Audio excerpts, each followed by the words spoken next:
우리는 이 수요예배 시간을 통해서 계속해서 다윗과 요나단에 대해 우리가 살펴보고 있습니다. 그런데 우리가 요나단을 생각하면 정말 대단하다라는 그런 생각이 듭니다. 우리나라로 따진다면 요나단은 세자이고 또 차기 왕입니다. 이 아버지인 사울 왕이 물러나게 되면 요나단은 이제 사울의 뒤를 이어 왕이 될 인물입니다. 그런데 이런 요나단에게 가장 정적은 이 다윗입니다. 백성들에게 다윗의 인기가 아주 높기 때문입니다. 지금 사울 왕보다 이 다윗의 인기가 더 높습니다. 백성들은 사울이 죽인 자는 천천히요 다윗이 죽인 자는 만만이로다라고 하면서 사람들이 다윗을 높여 세웁니다. 이 잘못했다가는 다윗에게 왕위를 뺏기게 생겼습니다. 그러니 이 둘은 도저히 사이가 좋을 리가 없습니다.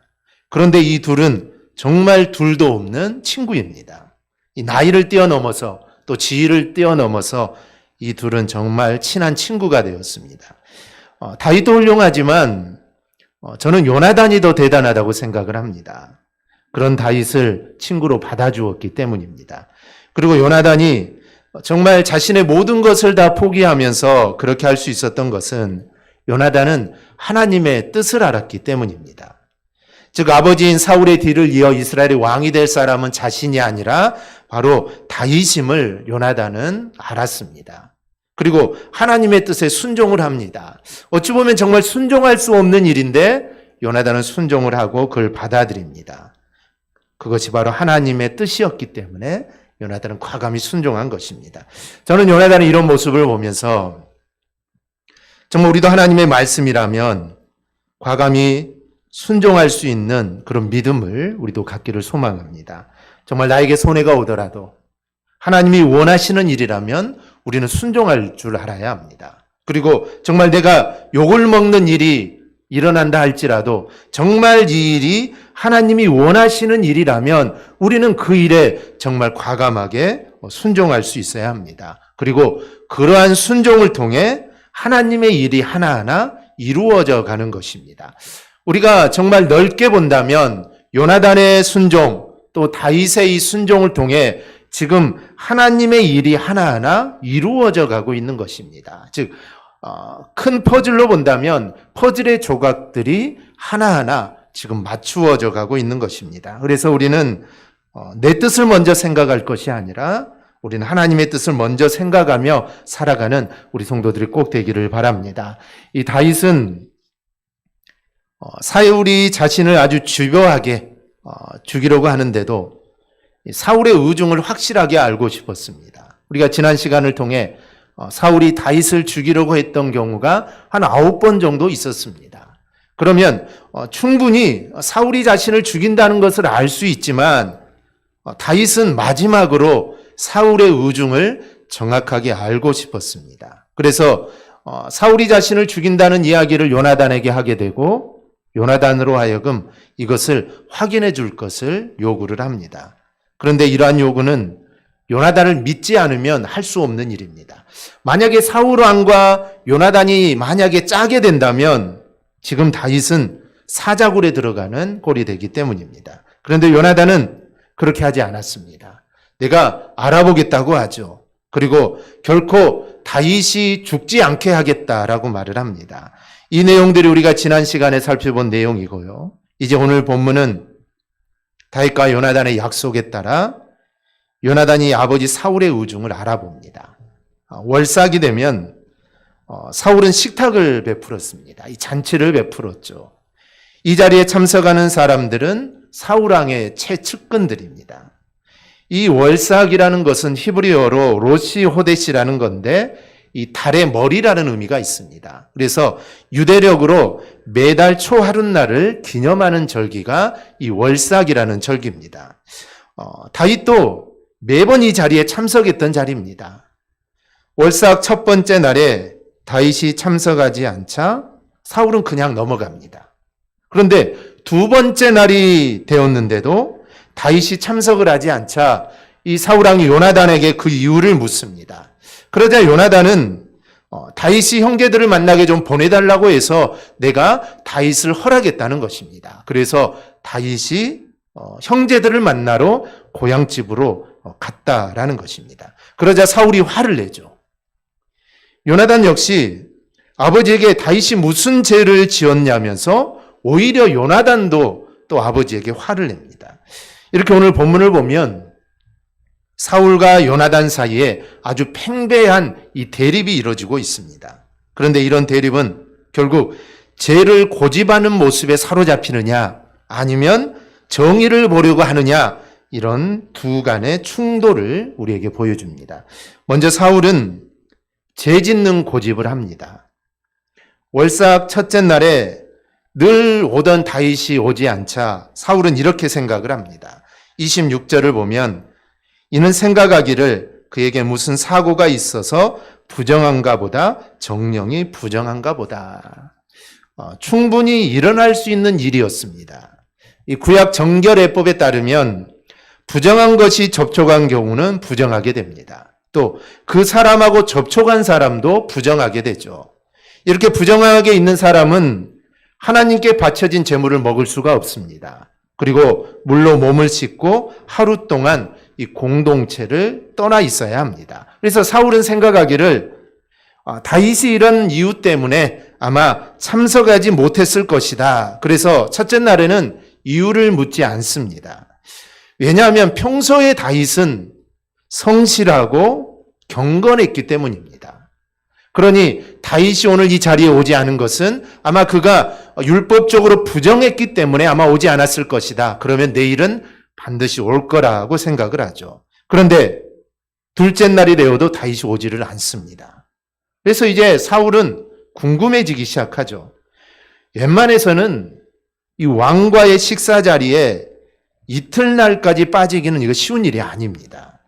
그래서 요나단에게 다윗이 왜 참석하지 않았냐라고 묻게 되죠. 그래서 요나단은 아까 말했듯이 그런 이유를 내어서 내가 다윗을 형제들을 만나도록 보냈다라고 이렇게 말을 합니다. 여기까지는 있을 수 있는 대화죠. 요나단과 다윗이 친하기에 다윗이 오지 않음을 요나단에게 물을 수 있습니다.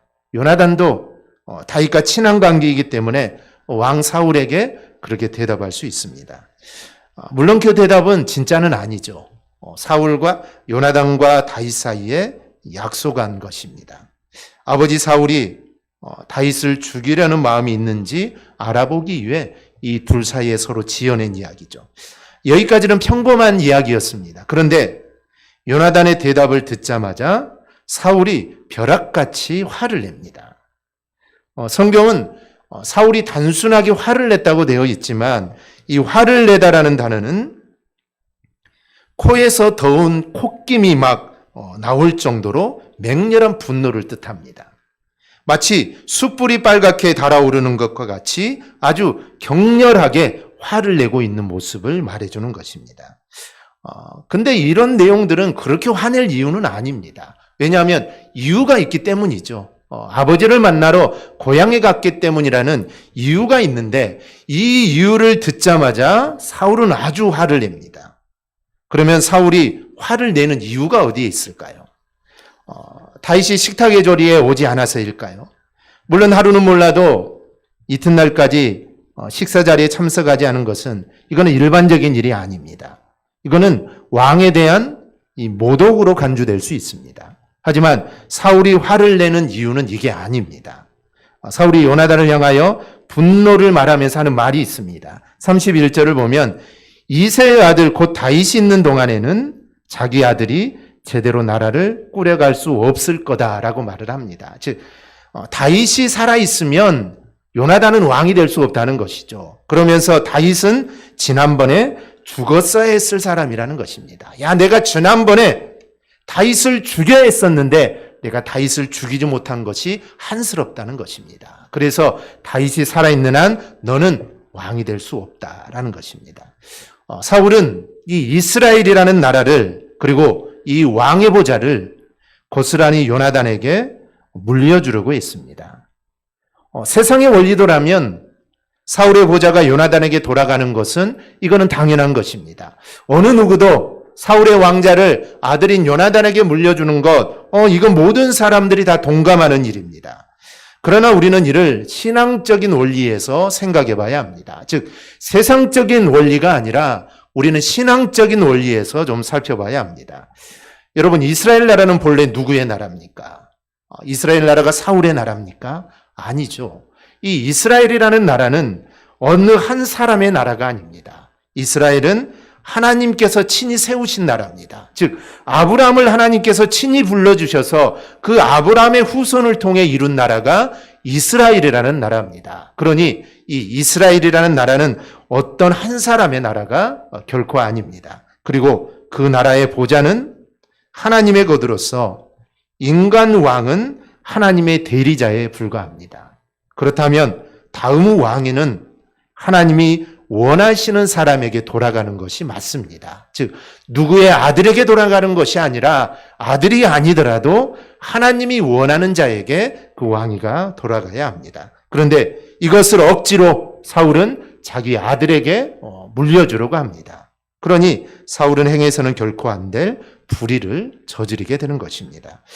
그러면 우리 성도들이 자녀들에게 물려주어야 할 유산은 무엇이어야 하겠습니까? 그것은 바로 올바른 신앙을 우리가 상속해야 합니다. 여러분, 비록 많은 돈을 상속하지 못했을지라도 바른 신앙을 상속한 사람은 어떻습니까? 당장은 고생을 하겠죠. 물질이 없으니 일어서는데 많은 고생을 할 겁니다. 그런데 그 사람은 반드시 성공하게 되어 있습니다. 왜냐하면 하나님의 복을 받게 되기 때문입니다. 우리는 그 예를 아브라함을 통해 우리가 볼 수가 있습니다. 성경을 보면 아브라함은 자녀들에게 발붙일 만큼의 유업도 남기지 못했습니다. 즉, 아브라함은 자기 명의의 땅 한 평도 없었던 사람이 아브라함입니다. 즉, 아브라함은 평생 동안 유리하면서 살았습니다.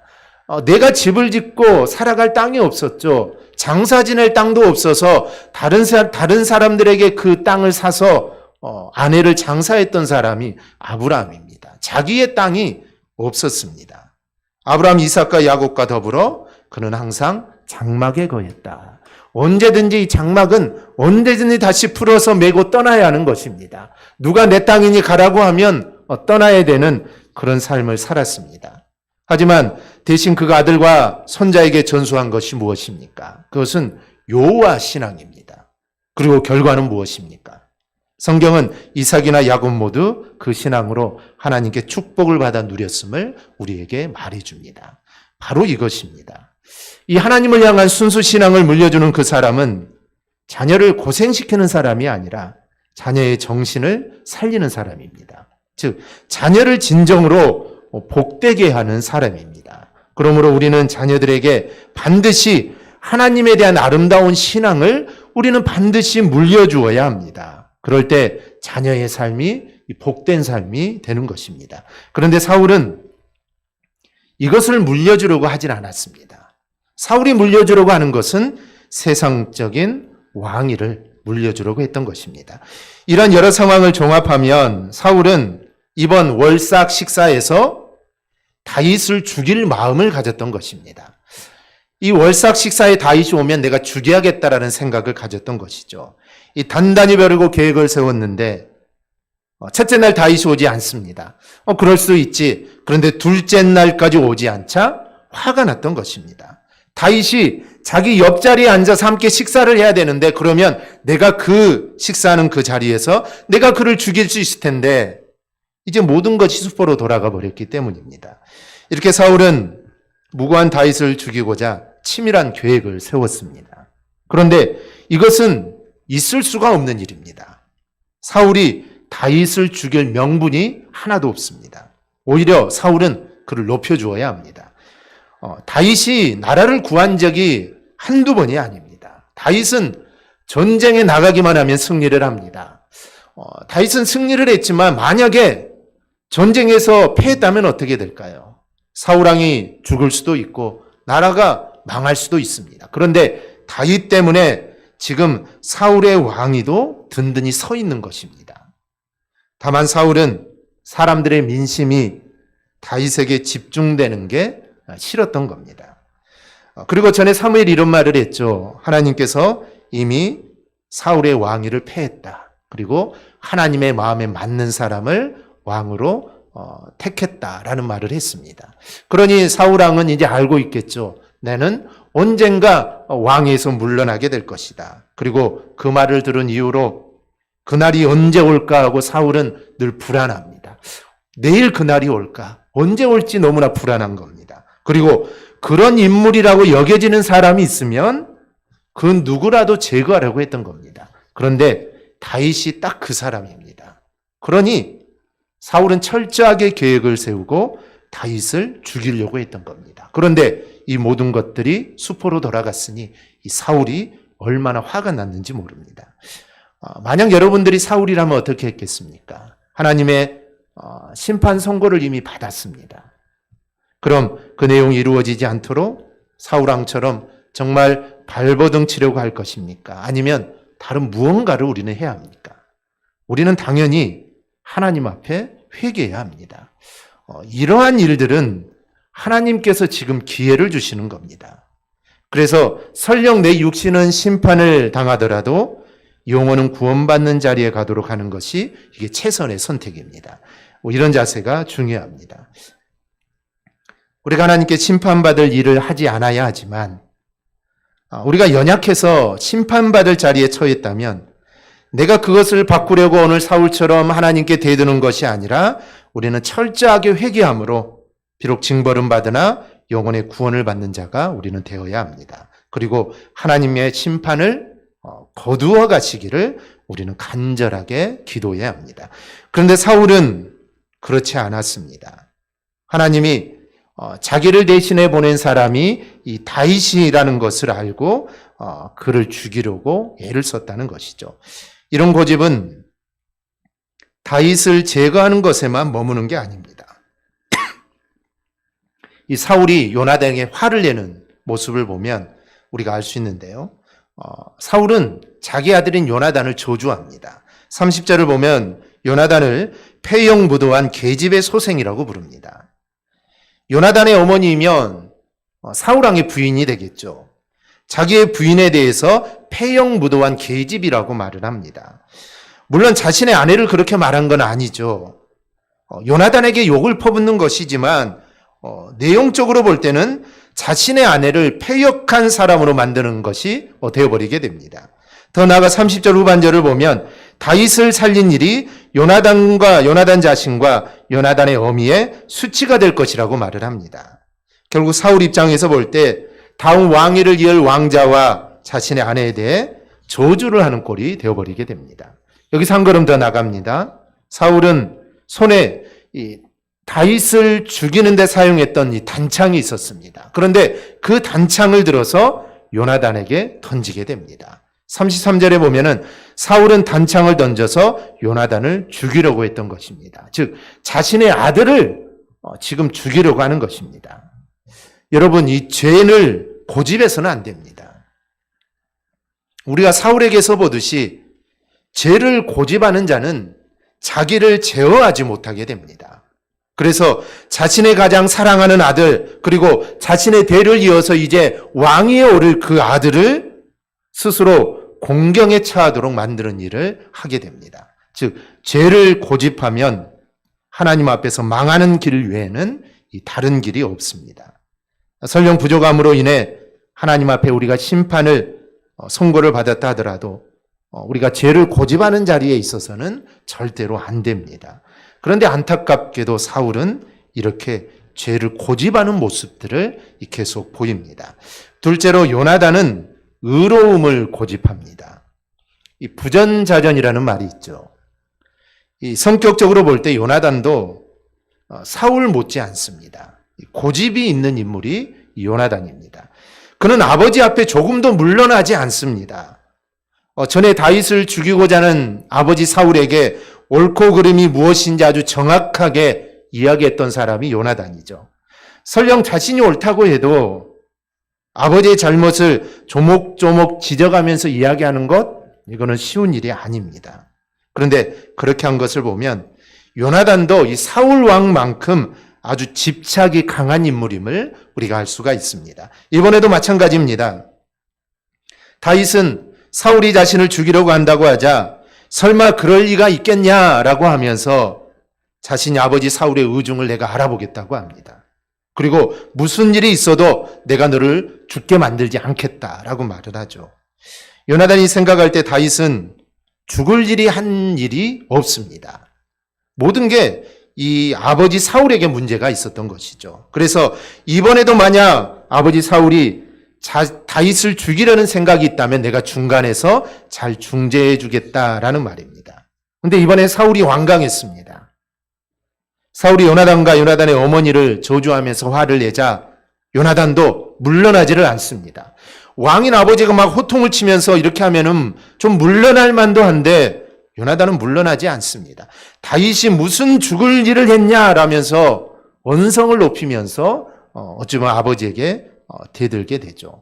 급기야 이런 요나단을 사울은 죽이려고 합니다. 얼마나 대들었으면 사울이 화가 나서 아들을 죽이려고 했겠습니까?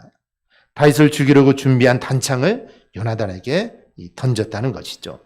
이로써 요나단은 아버지 사울이 다윗을 죽이고자 결심한 것을 확신을 하게 됩니다. 요나단의 고집은 또다시 연결됩니다. 왕인 아버지와 식탁의 자리를 걷어차고 나옵니다. 사실 음식을 먹다가 도중에 나오는 것은 이거는 반역과 가까운 일입니다. 부모와 자녀가 둘이 식사를 하다가도 아들이 식탁을 엎어버리고 나간다면 이거 불효막심한 자녀죠. 그런데 이 자리는 왕과 식사하는 자리입니다. 둘만 있는 것이 아니라 많은 신하들도 있습니다. 그런데 그 자리에서 식탁을 걷어차고 나온다는 것은 이거는 반역입니다. 하지만 지금 요나단이 이 자리를 벅차고 나온 것은 아버지가 단창을 던졌기 때문이 아닙니다. 아버지 사울이 다윗을 죽이기로 결심한 것을 확신했기 때문에 이 자리를 떠난 것입니다. 그리고 떠날 때도 그냥 떠나지 않습니다. 심하게 화를 내며 떠납니다. 그래서 걷어차고 나왔다라고 표현합니다. 아버지와 똑같죠. 사울이 화가 치밀어 오르자 아들과 아내까지 저주하며 단창을 휘둘렸는데 아들 요나단도 마찬가지입니다. 왕인 아버지의 밥상을 걷어차고 나오죠. 그런데 그게 단순히 아버지에 대한 화 때문이 아닙니다. 34절을 보면 자기 아버지가 다윗을 욕되게 했기 때문에 슬퍼서 그랬다라고 합니다. 그러니까 요나단도 이 고집은 사울 왕만큼 대단하지만 그 고집의 방향은 정의로움을 향하고 있다는 것을 우리는 볼 수 있습니다. 우리는 그것이 비록 의로움을 향한 것이라고 하지만 요나단이 부린 이 고집이 얼마나 위험한가를 우리는 볼 수 있습니다. 그의 정의를 향한 고집은 왕과 대적하는 자리에 서는 것이기 때문입니다. 더구나 그 왕은 다름 아닌 자신의 아버지입니다. 그리고 자신은 그 뒤를 이어갈 자입니다. 그렇다면 자신이 아무리 왕자라고 해도 또한 자신의 생각이 아무리 옳다고 해도 왕인 아버지 사울을 대하여 싸우듯이 자신의 뜻을 펼치는 것은 이거는 쉬운 일이 아닙니다. 그러나 요나단은 식사 자리에서 일어나기까지 그는 자신의 의로움을 고집하는 것을 우리는 볼 수 있습니다. 여러분은 의로운 일에 얼마나 고집을 부려보셨습니까? 오늘 요나단과 같이 정말 가장 가까운 혈육과 이 대척하는 점에 서는 자리에까지 여러분 혹시 가보셨습니까? 또 죽음과 맞바꿔야 하는 상황까지 내가 이게 의로움이라면 정말 이게 하나님의 뜻이라면 내가 그 상황까지 가보셨습니까? 우리가 의로운 일이 있다면 우리는 어떤 반대에도 물러나지 않아야 합니다. 설령 그 일로 인해 나에게 불이익이 온다 하더라도 우리는 내가 그 일을 감당해야겠다라는 생각을 우리는 가져야 합니다. 이런 고집은 필요한 고집이고 우리 성도라면 반드시 가지고 있어야 하는 고집입니다. 그리고 성도라면 적어도 하나님의 공의 때문에 그리고 하나님의 영광을 위한 일에는 이러한 고집을 우리는 부릴 줄 알아야 합니다. 그래야 하나님의 뜻이 세상에 온전히 선포되어지게 되는 것입니다. 그렇다면 요나단이 보인 이런 공의, 정말 자기의 목숨을 걸면서 행했던 이 공의에 대한 고집은 과연 무엇을 이루게 됩니까? 만약에 이 고집으로 인해 아무것도 이루어지지 않았다면, 이 고집으로 인해 하나님의 뜻이 이루어지지 않았다면 이거는 어찌 보면 하나의 객기에 불과합니다. 그래서 우리는 이 요나단의 고집이 과연 무엇을 이루었는가를 우리는 좀 생각해 봐야 합니다. 아버지 사울을 떠난 요나단은 그 다음날 아침에 다윗과 약속한 대로 나옵니다. 그리고 약속한 대로 소년 하나를 데려다가 화살을 쏘되 그 소년을 넘어가게 쏩니다. 그리고 외치기를 내 앞에 있으니 주워오라고 합니다. 이것은 이미 요나단과 다윗 사이에 약속된 내용입니다. 함께 간 소년은 그저 활 쏘는 놀이로 알았지만 이는 사울왕이 다윗을 죽이려는 것이 확실하니 이제 도망가라는 그 표시입니다. 그래서 소년을 넘겨서 쏘면 도망가고 그렇지 않으면 사울이 죽일 마음이 없으니 사울왕에게 가도 된다는 것이죠. 그런데 소년을 넘어서 쐈으니 이제 사울왕이 다윗을 죽이는 것이 확실해졌습니다. 그러니 얼른 도망가라는 것이죠. 사환이 돌아간 후에 다윗과 요나단은 만납니다. 서로 부둥켜 안고 울고 또한 서로에 대한 존중하는 마음으로 애를 다합니다. 특히 다윗은 요나단에게 크게 3번 절을 합니다. 그리고 둘이 같이 웁니다. 그리고 서로의 언약을 다시 한번 기억합니다. 이 부분에서 요나단은 끝까지 공의를 따르는 것을 보게 됩니다. 요나단이 한 언약의 맹세는 다른 게 아닙니다. 다윗의 대적을 쳐달라는 것이고 그리고 다윗이 왕이 되었을 때 자신의 가문을 돌보아 달라는 것입니다.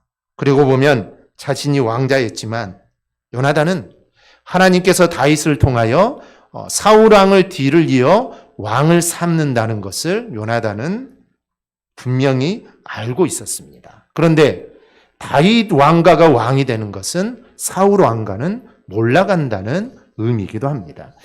여러분, 요나단이 이걸 깨달으면서 우리가 다윗 편에 섰다는 것을 우리는 보아야 합니다. 즉 아버지를 배반하고 다윗 편에 선 것입니다. 공의를 향한 요나단의 고집은 결국 어떻게 됩니까? 다윗을 살려내게 됩니다. 그리고 그 다윗은 하나님이 세우시는 왕이 되어서 이스라엘의 왕국을 이끌어가게 됩니다. 그리고 구원사에서도 가장 중요한 일을 한 자가 됩니다. 그리고 요나단의 가문에도 직접적인 영향이 있었습니다. 이 사울과는 멸망을 받게 되죠. 사울도 죽고 요나단도 죽습니다. 그리고 그의 아들들도 다 죽게 되죠.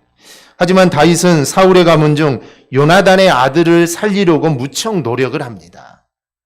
사울의 가문은 멸망을 받았지만 그럼에도 요나단의 아들 한 명은 살게 됩니다. 그리고 다윗은 그 요나단의 아들에게 평생 동안 나와 함께 식탁에 함께 앉을 수 있는 특권을 주게 됩니다. 즉 요나단의 공의에 대해서 고집을 부렸기 때문에 마지막까지 다윗은 이 요나단과의 언약을 잊지 않고 그 언약을 끝까지 지켰던 것입니다. 우리는 요나단의 이 공의를 향한 요나단의 고집이 결국에는 하나님의 놀라운 역사를 이룬 것을 우리는 보게 됩니다. 이것이 바로 우리가 이 땅에서 고집을 부리려면 하나님의 공의를 위하여 고집 부리는 자가 되어야 하는 이유입니다. 하나님의 역사는 사람을 통하여 이루어집니다. 그런데 그 하나님의 역사는 그냥 사람을 통해 이루어지는 것이 아닙니다. 그냥 아무런 그런 사람을 통해 이루어지는 것이 아니라 정말 하나님의 공의와 하나님의 정의를 이루고자 하는 그 고집이 있는 사람을 통해 이루어지는 것입니다. 그 공의에 대한 정의에 대한 고집이 없는 사람을 통해서는 하나님의 일을 이루지 않습니다. 우리가 종교개혁 일어난 것들도 보면 루터가 종교개혁을 시작했지만 그에게는 수많은 죽음의 위협이 있었습니다. 너 이걸 내려라, 이런 말 하지 마라, 그러면 살려주겠다. 그런데 루터는 그 고집을 꺾지 않았습니다. 내가 죽는 한이 있더라도 나는 이 고집을 나는 꺾지 않겠다. 그래서 그를 통해 종교개혁이 시작이 된 것이고 그 후로도 수많은 종교개혁자들, 죽음이 그들의 눈앞에 있었지만 하나님의 정의를 이루는 것, 그들은 고집을 꺾지 않았기 때문에 그 당시 종교개혁이 일어날 수 있었던 것이고 우리가 이렇게 하나님께 예배할 수 있게 되었던 것입니다. 그래서 하나님을 향한 고집을 꺾지 않고 그 고집을 부릴 줄 아는 사람을 통해 하나님의 일을 이루어 가십니다. 그러니 우리 역시 그런 고집을 부릴 줄 아는 자가 되어야 합니다. 요나단과 똑같이 어려움이 올 거라는 점 우리는 분명히 알아야 합니다. 요나단의 경우 자신의 가문이 몰락하는 것을 받아들여야 이거는 가능했던 겁니다. 하나님의 공의 앞에서는 그런 각오도 되어 있어야 합니다. 그 공의는 지금 자신에게 아프고 힘이 들 겁니다. 하지만 그것을 통해 이루어질 하나님의 역사는 그런 고통과 힘든 것쯤은 넉넉히 이기고도 남게 되는 것입니다. 그러므로 우리는 눈앞에 보이는 것이 아니라 하나님의 공의를 이루고자 하는 고집으로 서는 우리 성도들이 되기를 바랍니다. 그리하여 정말 나를 통하여 하나님의 공의가 이루어지고 또 하나님의 뜻을 전하며 살아가는 우리 성도들이 다 될 수 있기를 주님의 이름으로 축원합니다. 아멘. 기도하겠습니다.